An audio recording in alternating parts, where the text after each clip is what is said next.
semuanya. Perkenalkan, saya Devita Amriani. Saya Maya pada Sayaku. Saya Alfredi Mupati. Saya Melissa Slair. Saya Grace Kezia dan Natalia. Kami dari kelompok Arvis. Oke guys, jadi pada kesempatan kali ini kelompok kami akan membahas anatomi dan fisiologi sel. Selamat menyaksikan. Baik, sekarang kita akan masuk di organel sel. Nah, organel sel ini tersusun atas beberapa komponen. Yang pertama ada membran plasma. Yang ini membran plasma bagian biru-biru ini adalah membran plasma. Nah, membran plasma ini dibagi lagi jadi dua struktur, yaitu yang pertama membran sel. Membran sel tersusun atas lipoprotein, yaitu 50% protein dan 50% lipid. Lipidnya sendiri terdiri atas fosfolipid dan sterol. Yang kedua ada nukleus atau inti sel. Dalam media kami bisa dilihat sebelah sini, dan untuk jelasnya lagi di sebelah sini. Nah, nukleus atau inti sel ini sebagai otak pengatur aktivitas sel yang memiliki fungsi yang pertama mengatur metabolisme, yang kedua sebagai tempat pembawa materi genetik, dan yang ketiga tempat replikasi dan transkripsi. Nah, nukleus ini memiliki komponen lain, yaitu membran inti, matriks, dan nukleus. Dan yang ketiga adalah sitoplasma. Nah, dalam media kami sitoplasma adalah ini, dan bagian-bagian putih adalah sitoplasma. Untuk lebih jelasnya lagi di sebelah sini. Nah, sitoplasma adalah cairan yang mengandung makromolekul, mikromolekul, ion-ion, dan organel yang berfungsi sebagai melindungi organel, menyimpan cadangan energi, tempat berlangsungnya reaksi metabolisme, dan yang terakhir adalah tempat untuk membantu transportasi masuknya zat ke sel. Sentriol atau yang lebih jelasnya bisa dilihat di sini.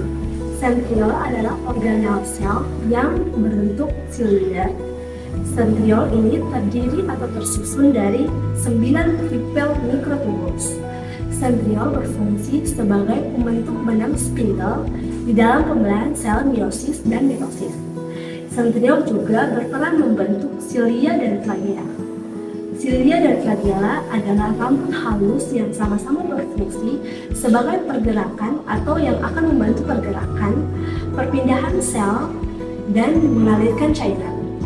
Sentriol juga berfungsi untuk mengarahkan arah kromosom, di mana sentriol akan mengarahkan pembawa gen atau pewarisan sifat pada pembelaan sel. Lisosum atau gambar yang jelasnya bisa dilihat di sini. Lisosum di dalam sel berjumlah 300.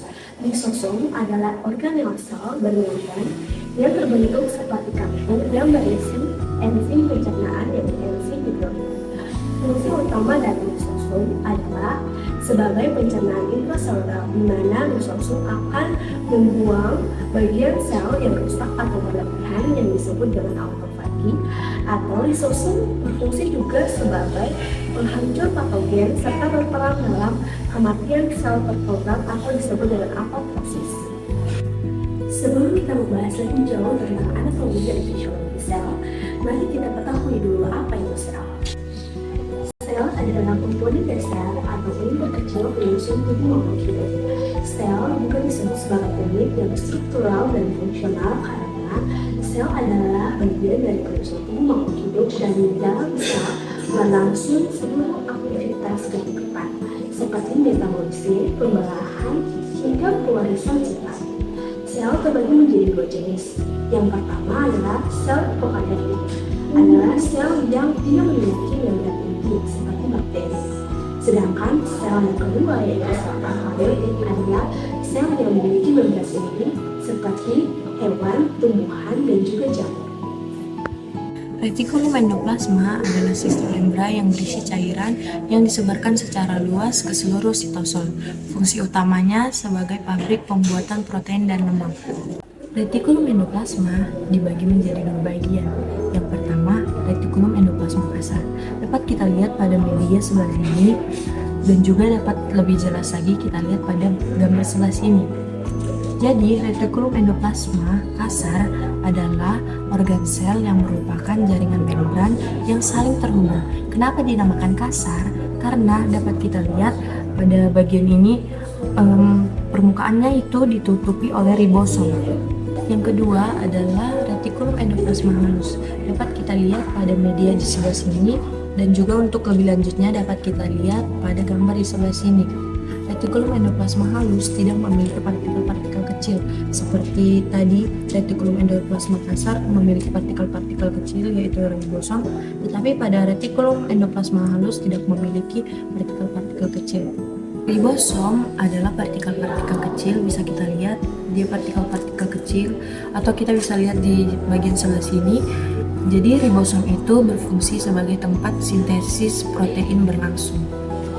Mitokondria atau lebih detailnya bisa dilihat di gambar samping adalah organel sel yang memiliki bentuk oval atau silinder yang memiliki dua lapis membran.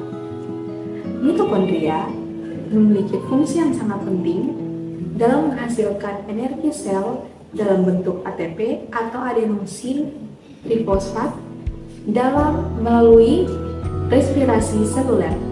Mitokondria sering disebut sebagai powerhouse of the cell atau pembangkit energi sel.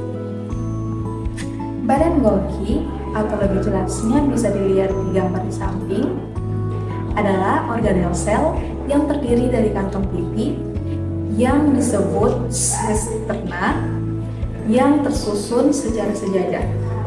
Badan Golgi berfungsi sebagai tempat pengolahan, pengemasan, dan distribusi hasil dari sintesis protein maupun lemak dari retikulum endoplasma.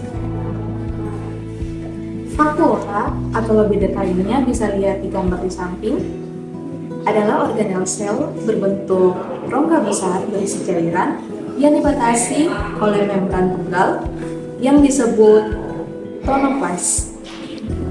Vakuola berfungsi sebagai tempat penyimpanan berbagai zat dan juga berperan dalam menjaga tekanan dalam sel. Baik, di sini saya akan menjelaskan tiga organel sel. Yang pertama ada membran nukleus, yang kedua ada nukleolus, yang terakhir ada mikrotubulus.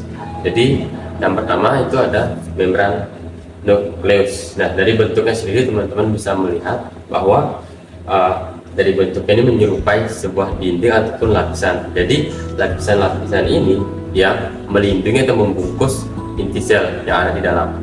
Nah, jadi tujuan dari membran nukleus itu adalah melindungi dan menjaga DNA. Kenapa? Kenapa ini penting? Karena jika DNA itu sampai tidak terjaga, maka itu kan mengganggu sel-sel lainnya, sehingga fungsi dari membran nukleus itu adalah menjaga DNA ini agar tetap aman dan terjaga dari sel bagian lainnya.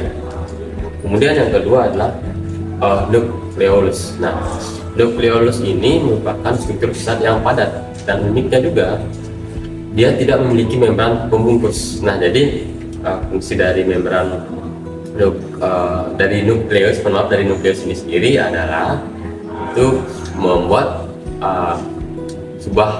atau merakit sebuah ribosom. Nah, apa itu ribosom? Ribosom merupakan organel sel yang sangat penting karena dia membuat sebuah protein. Jadi di nukleus ini itu tempat di mana sel memproduksinya sebuah sel dan kemudian dibagikan ke sel lainnya. Atau secara sederhananya, nukleolus itu pabrik dari ribosom. Nah, dan dari ribosom sendiri itu pabrik dari protein. Ya. Kemudian lanjut yang terakhir itu ada mikrotubulus. Pada mikrotubulus itu dia bentuknya seperti tabung itu, dan di dalamnya itu terdapat rongga, yang dimana rongga-rongga itu terbuat atau bahannya dari protein khusus. Ya. Jadi apa sih fungsi dari mikrotubulus? Jadi fungsi mikrotubulus itu adalah memberikan bentuk pada sel. Jadi mikrotubulus itu membantu dan menjaga bertahan dan mempertahankan juga bentuk sel, sehingga bentuk sel tidak berubah atau tetap di posisi aslinya. Oke guys, demikian pembahasan dari kelompok kami. Jika ada yang belum dipahami, bisa komen di bawah ya. Sekian dan terima kasih. Bye.